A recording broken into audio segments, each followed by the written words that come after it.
Existem pessoas que não sabem ao poder administrar e ficam usando suas forças e influências para outros maltratar. O capítulo 3 de Esther mostra tamanha maldade de um homem contra um povo e também demonstra uma falta de humildade. O suposto erro de um trouxe mal a toda a nação, mas ainda bem que o nosso Deus nunca perde a direção e você também pode andar seguro na direção de Deus se você seguir os conselhos da Bíblia. Aproveite e compartilhe este conteúdo com outras pessoas. Se não se inscreveu, se inscreva em nosso canal.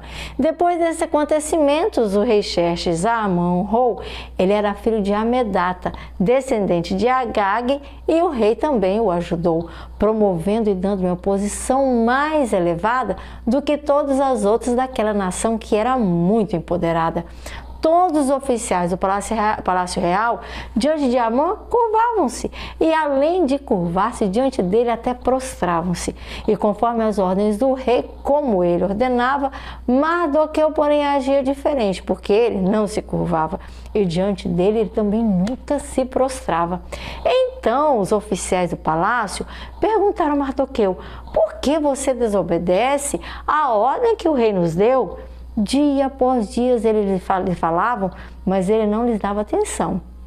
E dizia que ele era judeu e era descendente de uma outra nação. Então contaram tudo a Amã para ver se o comportamento que apresentava Mardoqueu seria tolerado e até em que momento. E quando Amã viu que a Mardoqueu não se curvava, ficou muito irado porque ele não se prostrava. Contudo, sabendo quem era o povo de Mardoqueu, achou que não bastava matá-lo, mas algo muito mais sério naquele dia aconteceu, pois Amã procurou uma forma de exterminar todos os judeus. Em todo o império de Xerxes, ele queria matar todos que pertenciam ao povo de Mardoqueu. E no primeiro mês do 12º que o rei Xerxes estava reinando, no mês de Nisan, ou Pur, eles foram lançando. Isso é a sorte na presença de Amã para escolher, para executar o plano, o dia certo e o mês. E foi sorteado o mês de Adar, o 12º mês. Então Amã disse ao rei Xerxes: existe um certo povo que está disperso e espalhado dentre todas as províncias do teu império. Eles são sim encontrados. Seus costumes são diferentes de todos os outros povos que há, e eles não obedecem às leis do rei, então não convém ao rei a este povo tolerar. Então, se for do agrado do rei, que seja feita uma alusão e que para ele se decrete a sua sentença de destruição. E 350 toneladas de prata à disposição eu colocarei, para que se execute esse trabalho. Estará essa prata toda na tesouraria do rei. Então, seu anel, o selo do dedo do rei Artaxerxes tirou, e Amã, que era o inimigo dos judeus, o filho de Amedata, descendente de Agag, para ele o rei aquele anel entregou. Ele disse: eu não quero sua prata, com ela você pode ficar. Faça com esse povo o que você melhor achar. Assim, quando o 13º dia do primeiro mês foi chegado, os secretários do rei foram todos convocados, que escrevessem cartas para Amã. A ele se ordenou, na língua e na escrita de cada povo, e aos sátrapas do rei ele então falou também aos governadores das várias províncias e aos chefes de cada povo. Assim Amã ordenou. Assim tudo foi escrito, conforme se foi ordenado, em nome do rei Xerxes, e com o seu anel também foi selado. As cartas foram enviadas através de mensageiros para todas as províncias do império, com a ordem de exterminar e completamente aniquilar todos os judeus, e que isso fosse feito bem ligeiro. Jovens, idosos, mulheres e crianças, tudo no mesmo dia.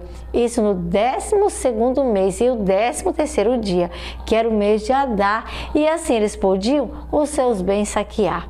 Uma cópia do decreto deveria ser publicada como lei em cada província e deveria ser levada ao conhecimento do povo e também de cada nação, a fim de que eles estivessem prontos para aquela ocasião. E por ordem do rei, os mensageiros saíram bem apressados e na cidadela de Suzã esse decreto foi publicado. O rei e Amã assentaram-se para beber, mas a cidade de Suzã não conseguia, esse momento, nada eles conseguiam entender. Meus queridos, que situação, né? Por causa de um homem que não se dobrou. Por que Mardoqueu não se dobrava? Porque ele conhecia o Deus verdadeiro. Ele sabia que o único que merece adoração é o Deus verdadeiro. Então ele não se prostrava. Isso irou sobremodo aquele homem chamado Amã. E ele decide agora matar todas as pessoas. A trama, né, o desenrolar dessa história está só começando. Você não pode perder o capítulo de amanhã para você ver um pouco mais dessa história tão poderosa, tão cheia de detalhes. É cena de filme, meu querido. Mas você sabia que a minha vida e a sua também vivem assim num constante conflito? O mal sempre querendo vencer o bem e o bem sempre buscando nos proteger do mal. Mas no final das contas, a escolha é sempre nossa, sempre minha, sempre sua. E nós precisamos saber e decidir de que lado estamos neste conflito. Já fez a sua decisão? Eu já fiz a minha. Eu decidi ser de Jesus em todos os dias da minha vida. É por isso que todos os dias eu estudo pelo menos um capítulo da Bíblia. E aqui neste canal você pode também ficar por dentro desses detalhes, tirando lições especiais para a sua vida. Escolha o bem e que Jesus te abençoe. Até amanhã!